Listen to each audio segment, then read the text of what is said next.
যাই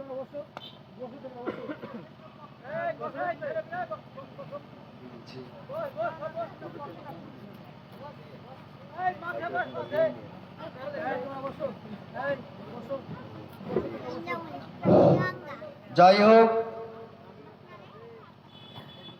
রমাজান হচ্ছে ত্যাগের মাস, আর মুসলিমরা হচ্ছে ত্যাগ প্রিয়, অর্থাৎ আমরা বেশি ত্যাগ ভালোবাসি।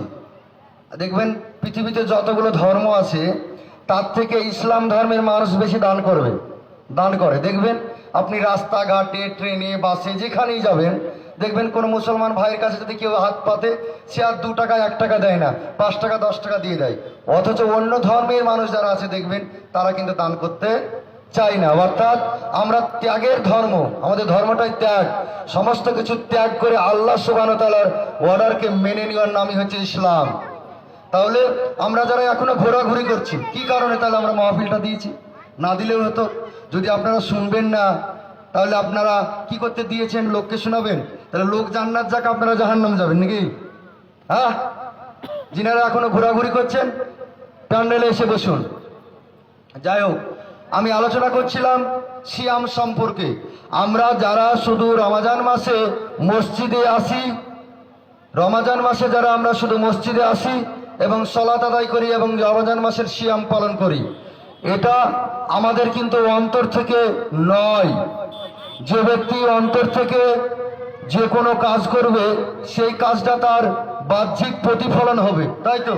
কোনো একজন ছাত্র মাদ্রাসায় পড়াশোনা করতে গিয়েছে, স্কুলে পড়াশোনা করতে গিয়েছে, সে যদি মনোযোগ সহকারে শিক্ষকের কথা শুনে এবং পড়াশোনা করার পর শিক্ষককে পড়াশোনাটা শোনায়, তাহলে পরীক্ষায় সে পাস করবে তো?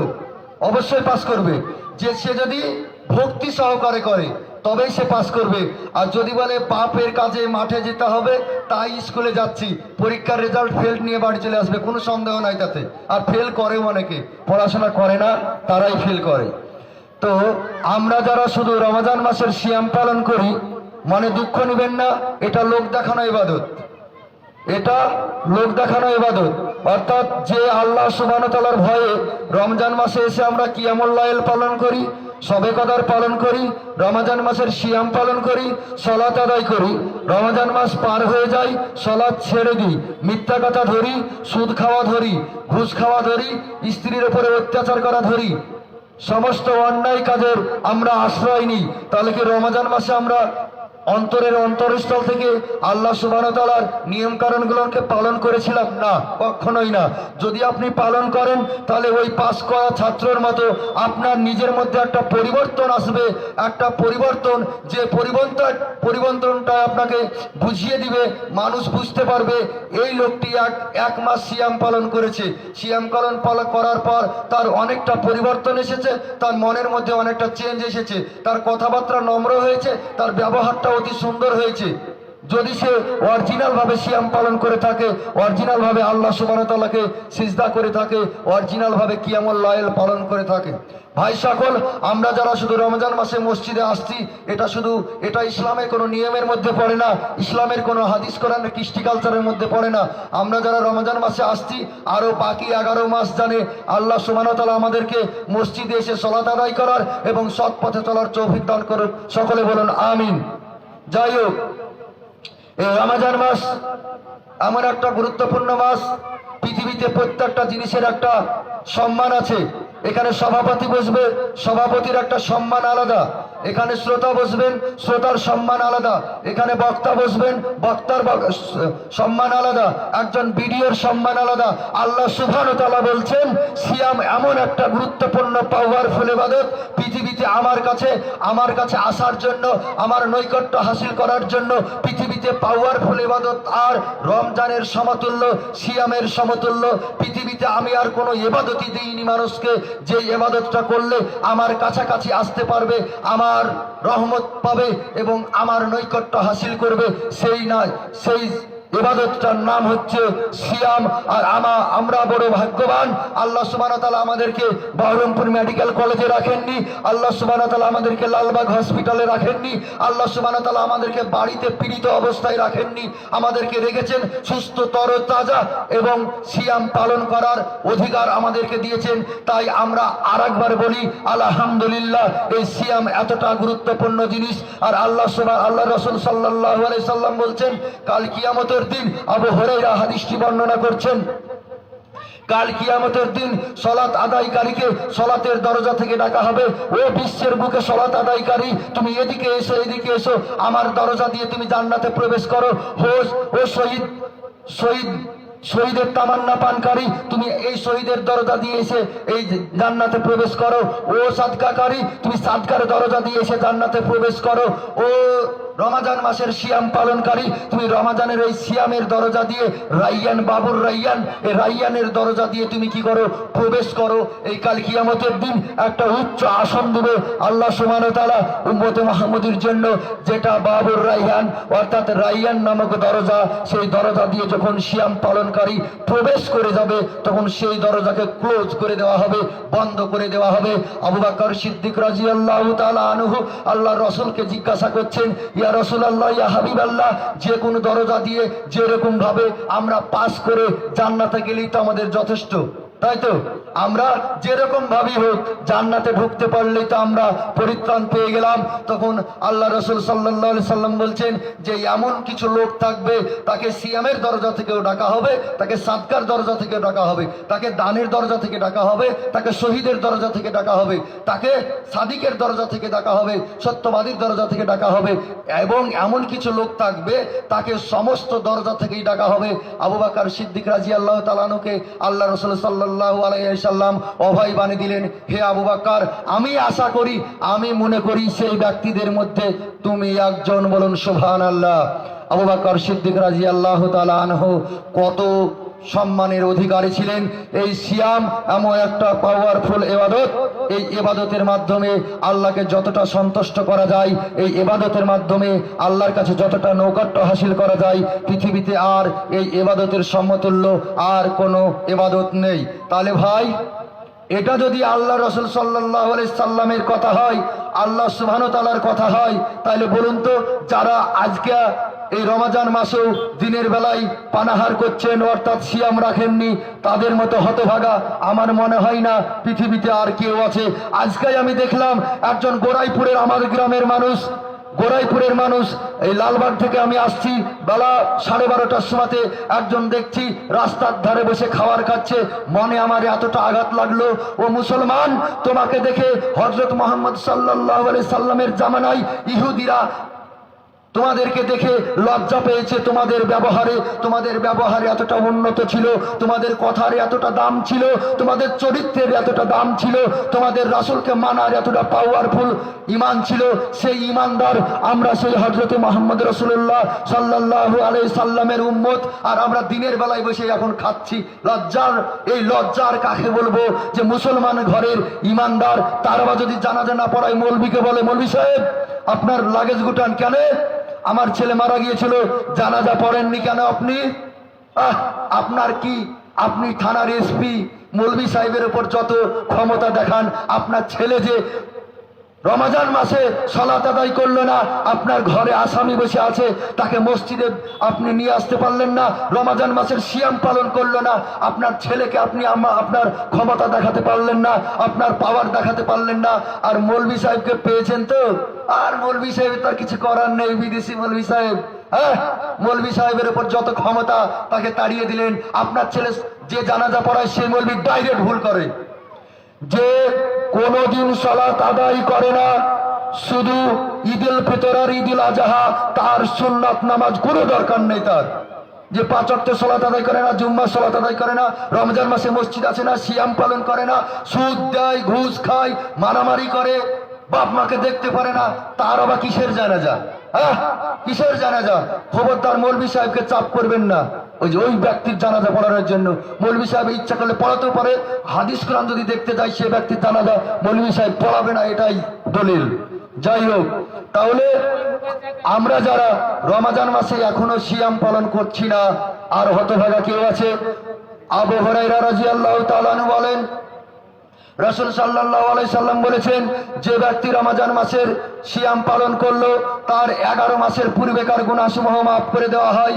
যে ব্যক্তি কিয়ামুল লাইল পালন করলো, রাত্রে তারাবি সালাত আদায় করলো, দাঁড়িয়ে দাঁড়িয়ে সালাত আদায় করলো, ইবাদতে কাটালো, তার 11 মাসের পূর্বেকার গুনাহ মাফ করে দেওয়া হয়। যে ব্যক্তি লাইলাতুল কদর, সেই লাইলাতুল কদর পালন করলো, সেই ব্যক্তি 11 মাসের পূর্বেকার গুনাহসমূহ মাফ করে দেওয়া হয়। এত সুন্দর হাদিস পাওয়ার পরেই আমরা মুসলমান, নিজেকে মুসলমান দাবি করি। আল্লাহ সুবহানাহু ওয়া তাআলা আগতেই বলে দিয়েছেন, ইয়া আইয়ুহাল্লাযীনা আমানু কুতিবা আলাইকুমুস সিয়ামু কামা কুতিবা আলাল্লাযীনা মিন ক্বাবলিকুম লাআল্লাকুম তাত্তাকুন। তোমরা যারা ঈমানের অধিকারী, তোমরা যারা ঈমানদারের অধিকারী, তোমরা যারা মুমিনের অধিকারী, তোমাদের জন্য এই অফারটা, তোমাদের জন্য এই অফারটা, রমজান মাসের অফার, এই অফারটা তোমরা গ্রহণ করো, অ্যাকসেপ্ট করো। তাহলে আমরা যারা সিয়াম পালন করছি না, আল্লাহ সুবহানাহু ওয়া তাআলা জানে তাদেরকে সামনে রমজান থেকে যদি তারা বেঁচে থাকে, হায়াত আল্লাহ সুবহানাহু ওয়া তাআলা দেন, আমরা জানি আল্লাহ সুবহানাহু ওয়া তাআলার কাছে তওবা করে সেই সামনের থেকে রমজান এবং আমরা 5 ওয়াক্তের সালাত আদায় করতে পারি। সকলে বলুন আমিন। সালাতবিহীন তার সিয়ামের কোনো মূল্য নেই, সালাতবিহীন তার সাদকার কোনো মূল্য নেই, সালাতবিহীন তার কোনো ভালো আমলের মূল্য নেই। তার কারণ মূল্য আছে দুনিয়াতে, কাল কিয়ামতের দিন পাবেন না। আসুন আমরা একটু লক্ষ্যপাত করি। লাইলাতুল কদর রাত্রি চলছে। আল্লাহ সুবহানাহু ওয়া তাআলা বলেন বিসমিল্লাহির রহমানির রহিম, ইন্না আনজালনাহু ফি লাইলাতিল কদর। হে মুহাম্মদ সাল্লাল্লাহু আলাইহি সাল্লাম, আমি নিশ্চয়ই এই মহামণ্ডিত রাত্রি লাইলাতুল কদরে এই কোরআন নাজিল করেছি। ওমা আদরাকা মা লাইলাতুল কদর, কিসে তোমাকে জানালো লাইলাতুল কদর রাত্রিটা কি? লাইলাতুল কদর রাত্রিটা কিসে তোমাদেরকে জানালো? ওমা আদরাকা মা লাইলাতুল কদর, লাইলাতুল কদর খায়রুম মিন আলফি শাহর। এই রাত্রিটা হচ্ছে লাইলাতুল কদর রাত্রি হচ্ছে আপনার 1000 মাস, আপনার 1000 মাস অপেক্ষা উত্তম এই রাত্রের ইবাদত। অর্থাৎ অন্য মাসে আপনি 1000 মাস ইবাদত করলে যতটুকু সওয়াব পাবেন, যতটুকু নেকির অধিকারী হবেন, তার থেকে আপনার রমজান মাসের লাইলাতুল কদর রাত্রি পালন করলে তার থেকে বেশি নেকি পাবেন। আল্লাহ রাসূল সাল্লাল্লাহু আলাইহি সাল্লামের সাহাবীরা জিজ্ঞাসা করছেন, ইয়া রাসূলুল্লাহ, ইয়া হাবিবাল্লাহ, আমাদের জীবন তো সীমিত বছর বয়স, কারো 50, কারো 60, কারো 30, কারো বা 40, কারো বা 70। আগের যারা ছিল মানুষ, তারা তো অনেক সময় বেঁচে ছিল, তারা তো বেশি নেকির অধিকারী ছিল, তাদেরকে কিন্তু এই অফারটি দেওয়া হয়েছিল না যে লাইলাতুল কদরের রাত্রে 1000 মাস অপেক্ষা উত্তম। কিন্তু উম্মতে মুহাম্মদীর জন্য, আমাদের জন্য আল্লাহর রাসূল সাল্লাল্লাহু আলাইহি সাল্লামের মাধ্যমে আল্লাহ সুবহানাহু ওয়া তাআলা জানিয়ে দিচ্ছে, তোমরা যদি 30টা বছর সিয়াম পালন করো, 30টা বছরে 30টা লাইলাতুল কদর পাবো আমরা, তাই তো? লাইলাতুল কদর পাবো। এই লাইলাতুল কদর 30,000 মাস অপেক্ষা উত্তম। অর্থাৎ তারা যারা 900 বছর বেঁচে ছিল, 300 বছর বেঁচে ছিল, তাদের থেকে আমাদের আমলটা বেশি। তাহলে এই অফার দেওয়ার মাধ্যমে আমরা একটা জিনিস ইঙ্গিত পাই, আল্লাহ সুবহানাহু ওয়া তাআলা উম্মতি মুহাম্মদীর জন্য একটা বিশেষ অফার দিয়েছেন। লাইলাতুল কদর খায়রুম মিন আলফি শাহর। এই লাইলাতুল কদর রাত্রিটি কতক্ষণ চলতে থাকে? তানাজ্জালুল মালাইকাতু ওয়ার রূহু ফিহা। আর এই লাইলাতুল কদর রাত্রে আল্লাহ সুবহানাহু ওয়া তাআলার পারমিশনে, আল্লাহ সুবহানাহু ওয়া তাআলার হুকুম অনুযায়ী জিবরিল আমিন ফেরেশতা বরকতদেরকে নিয়ে এই দুনিয়ার বুকে বিচরণ করে, একে অপরকে সালাম দিতে থাকে এবং রহমত বর্ষিত হয় বা রহমত বেষ্টিত করে দেয় আল্লাহ সুবহানাহু ওয়া তাআলা। এই রাত্রিটা চলতে থাকে আপনার যতক্ষণ না ফজরের সালাত, ফজরের আজান হয়, ততক্ষণ পর্যন্ত চলতে থাকে এই রহমতের রাত্রিটি, যেটা লাইলাতুল কদর রাত্রি।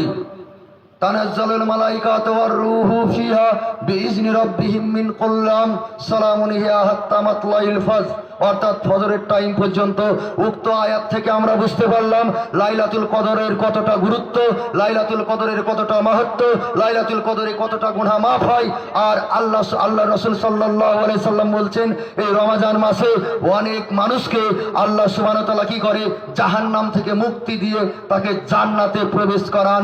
সুবহানাল্লাহ। এই লাইলাতুল কদরের এই রমজান মাসের এতটাই গুরুত্ব। কিন্তু ভাই বড় দুঃখ লাগে, আমরা আলেম সমাজে এখনো পথভ্রষ্টের মধ্যে পড়ে আছি এবং সাধারণ মানুষ তো আমরা পথভ্রষ্টের মধ্যেই আছি। ইবনে ওমর রাদিয়াল্লাহু তাআলা আনহু বলেন, রাসূল সাল্লাল্লাহু আলাইহি সাল্লাম বলেছেন, আল্লাহ রাসূল সাল্লাল্লাহু আলাইহি সাল্লামের দুজন সাহাবী ছিল। একটু লক্ষ্য করবেন, যারা মৌলবীদেরকে বলবেন, ও মৌলবী সাহেব রাত্রে আজান দেওয়ার পর সেহরি খাওয়ার জন্য তো ডাকলেন না, তাদেরকে বলছি।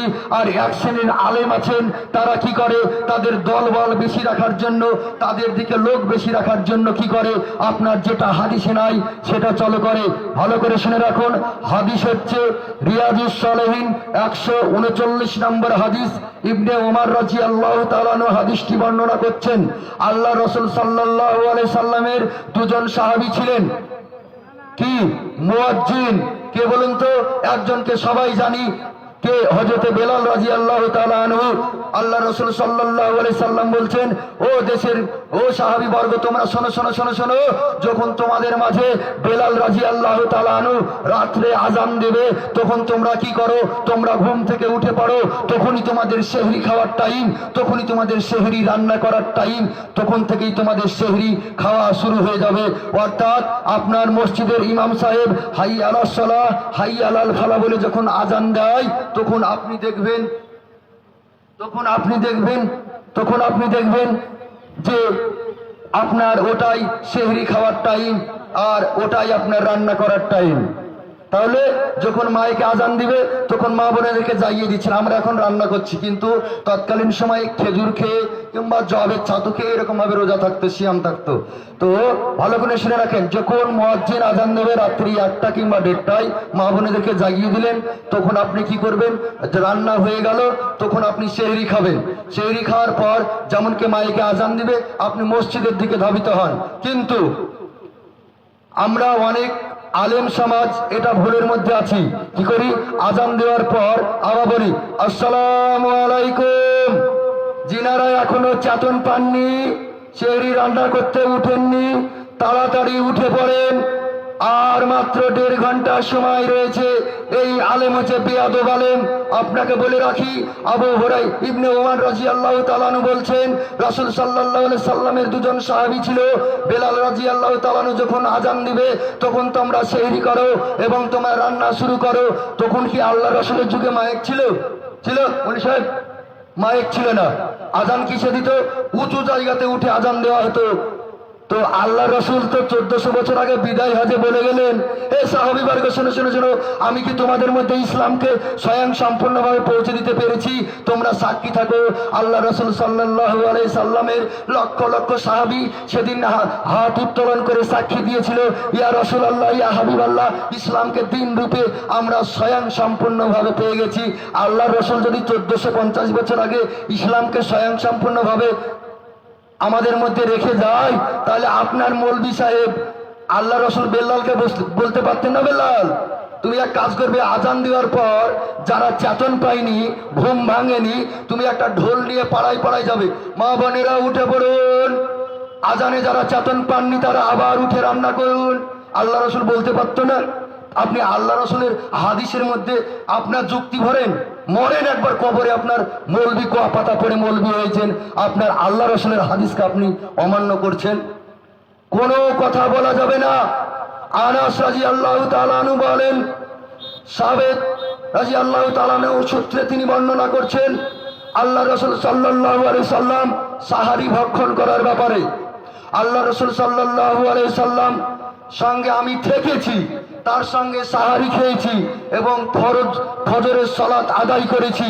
তখন বলা হচ্ছে যে আল্লাহ রসুল যখন সেহরি খেতেন, সেহরি খাওয়ার পর থেকে আজান, সেহরি খাওয়ার পর থেকে আজানের সময় হাদিসে এসছে 50 থেকে 60 আয়াত।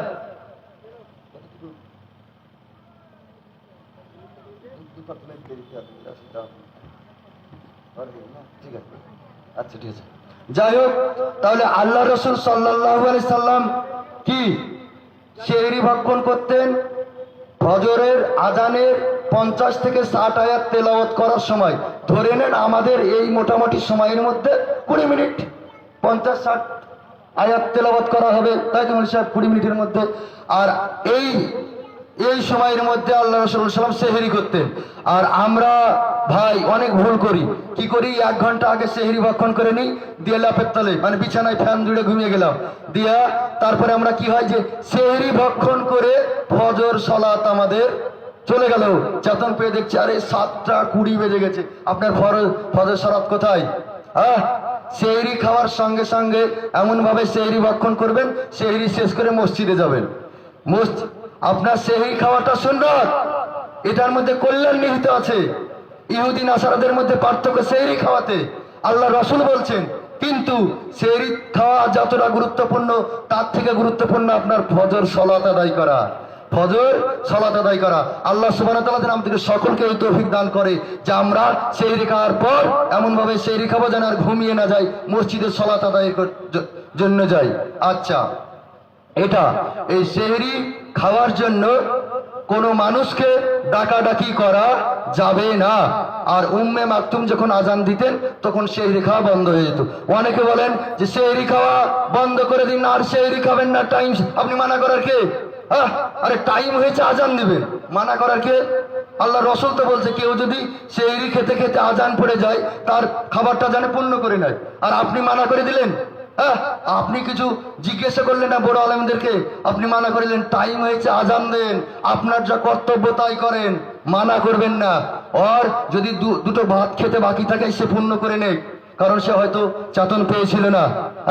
যাই হোক, এই কাজ করার জন্য যেন আমরা কোনো আলেমকে চাপ সৃষ্টি না করি। আর একটা কথা বলে আমার বক্তব্য শেষ করে দেব। এই ফিতরা নিয়ে অনেক সমাজে গোলমাল চলছে। আমরা ছোট থেকে দেখে আসছি, কেউ টাকা দিয়ে ফিতরা দিচ্ছে, কেউ খাদ্যদ্রব্য দিয়ে ফিতরা দিচ্ছে। আল্লাহ রাসূলের হাদিস, তামরিন সারিন আর তামরিন, অর্থাৎ জব আর খেজুর কোথাকার খাদ্যদ্রব্য? এটা সৌদি আরবের প্রধান খাদ্যদ্রব্য জব আর খেজুর। তা আমাদের প্রধান খাদ্যদ্রব্য কি? চাল আর গম, রুটি আর ভাত আমরা বেশি খাই, তাই তো?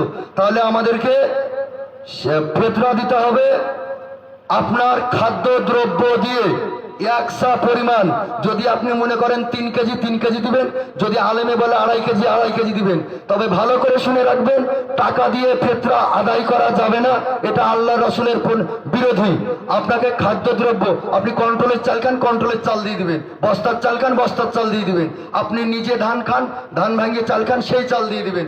অর্থাৎ যেটা আপনি খান সেটা দিয়ে ফিতরা দিবেন। ফিতরা দিবেন কবে?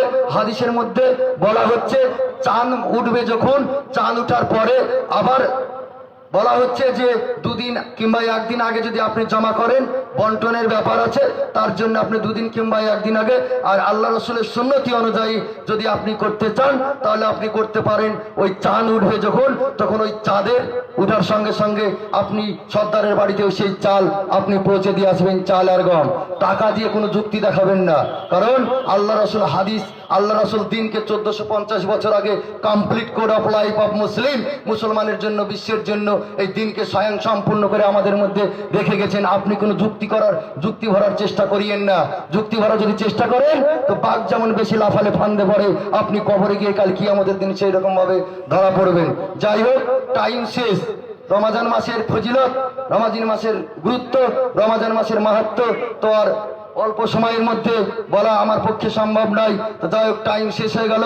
আমার ক্ষুদ্র জ্ঞানে যতটুকু আপনাদের সম্মুখে আমি তুলে ধরতে পারলাম, হে রব্বুল আলামিন, আমরা যারা পথহারা মানুষ, পথভোলা মানুষ, আমরা যারা পথহারা মানুষ, পথভোলা মানুষ যারা আছি, আমাদেরকে তুমি ক্ষমা করো, তুমি রহমত বর্ষিত করো এবং তোমার জান্নাত নাসিব করো। সকলে বলুন আমিন। আসসালামু আলাইকুম ওয়া রাহমাতুল্লাহি ওয়া বারাকাতুহু।